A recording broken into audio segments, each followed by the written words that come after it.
பாடம் 23 பொறுப்புணர்வு. பாடம் அறிமுகம். குடும்ப வறுமையை சமாளிக்க பொறுப்புடன் செயல்படும் சிறுவனின் செயல்களை உணர்த்தும் பாடப்பகுதி. வாழ்க்கை மதிப்பு.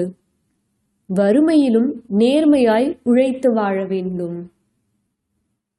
சோனுவும் சீமாவும் தங்கள் தாயுடன் ஒரு கிராமத்தில் வசித்து வந்தனர்.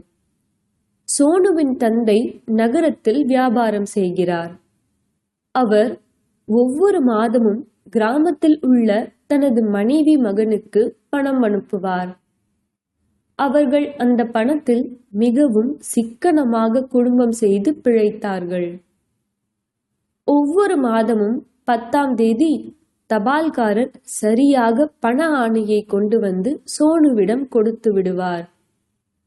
கடந்த 2 மாதங்களாக பண ஆணை வராததால் சோனுவும் அவனது தாயும் மிகவும் வருத்தமடைந்தனர். சோனு பள்ளி முடிந்து வீட்டிற்கு திரும்பிக் கொண்டிருந்தான். காலையில் பள்ளிக்கு செல்லும் போது அவனுடைய அம்மா சில பருப்பு வகைகளையும் மசாலா பொருட்களையும் வாங்கி வரச் சொன்னார்கள்.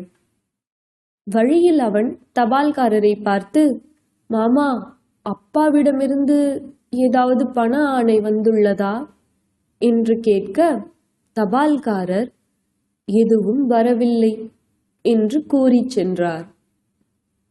வீட்டிற்கு வந்ததும் அவன் அம்மாவிடம் பொருட்கள் உள்ள பையை கொடுத்து, அம்மா, அந்த கடைக்காரர் இனி கடன் கொடுக்க மாட்டேன், பழைய கடனை திருப்பி தந்த பின்னரே கடன் தருவேன் என்று கூறிவிட்டார்.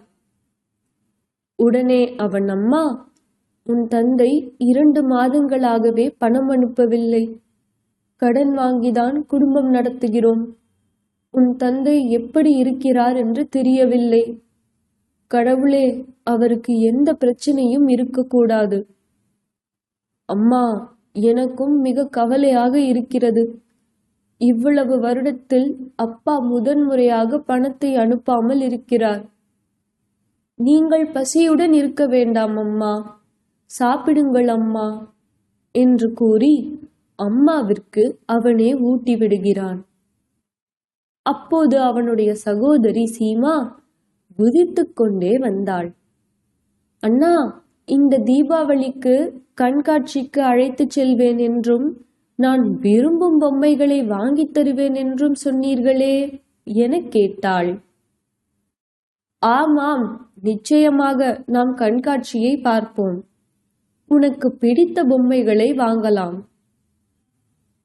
அடுத்த நாள் பள்ளிக்கு செல்லும் போது நான் எப்படி அம்மாவுக்கு உதவுவது என்று சோனு யோசிக்க ஆரம்பித்தான். கடைக்காரர் இனி கடன் கொடுக்க மாட்டார். தந்தையிடமிருந்தும் எந்த செய்தியும் வரவில்லை. இப்போது வீட்டின் பொறுப்பு என்னுடையது மட்டுமே. பள்ளி முடிந்ததும் சோனு ரயில் நிலையம் நோக்கி நடந்தான்.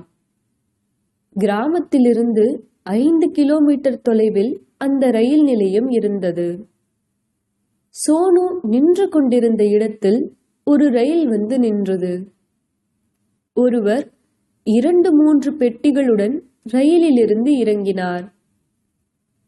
அவர் ஒரு கூலி ஆளை தேடிக்கொண்டிருந்தார்.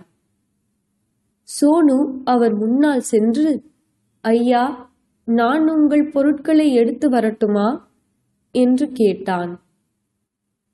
அங்கு எந்த கூலி ஆட்களும் இல்லாததால் அந்த நபர் தனது பெட்டிகளை சோனுவிடம் கொடுத்தார். இதே போன்று ஸ்டேஷனில் பயணிகளின் சுமைகளை தூக்குபவர் போர்ட்டர் போல வேலை செய்து வந்தான். பொருட்களை தூக்கியதால் அவனது உடலிலும் தோளிலும் நிறைய வலி ஏற்பட்டது. வீட்டிற்கு வந்ததும் அவன் சம்பாதித்த பணத்தை உண்டியலில் போட்டு வைத்தான். ஏன் இன்று இவ்வளவு தாமதம் என்று அம்மா கேட்க, சோனு, பள்ளியில் ஆசிரியர் சிறப்பு வகுப்பு எடுக்கிறார் என்று கூறினான். இதே போன்று சோனு தினமும் ரயில் நிலையத்திற்கு சென்று கூலி வேலை செய்தான். அதனால் அவனது உடல் தினமும் வலிக்கத் தொடங்கியது. அவன் யாரிடமும் எதுவும் சொல்லவில்லை.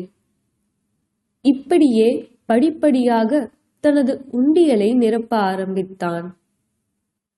ஒவ்வொரு நாளும் பள்ளியிலிருந்து தாமதமாக வர ஒவ்வொரு காரணத்தை தாயிடம் கூறினான். வழியில் தபால்காரரை பார்த்து, மாமா, அப்பாவிடமிருந்து ஏதாவது பணம் வந்ததா என்று கேட்டுக்கொண்டே இருந்தான். சோனு கூலி வேலை செய்வதை தபால்காரர் பார்த்தார். ஆனால் அவரால் சோனுவிற்கு எந்த உதவியும் செய்ய இயலவில்லை. சோனு அதிக அளவில் பொருட்களை சுமந்தால் அதிக பணம் சம்பாதிக்கலாம் என்று அதிக வேலை செய்ய ஆரம்பித்தான். தான் சம்பாதித்த பணத்தை வீட்டிற்கு வந்ததும் பணத்தை உண்டியலில் போட்டுக் கொண்டிருந்தான்.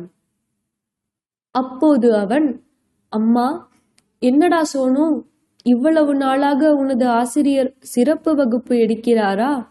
உனது உடல் மிகவும் பலவீனமாகிவிட்டது என்று கூறினார். அம்மாவின் குரலை கேட்டதும் கையில் இருந்த உண்டியல் திடீரென கீழே விழுந்து உடைந்து பணம் அனைத்தும் தரையில் விழுந்தது.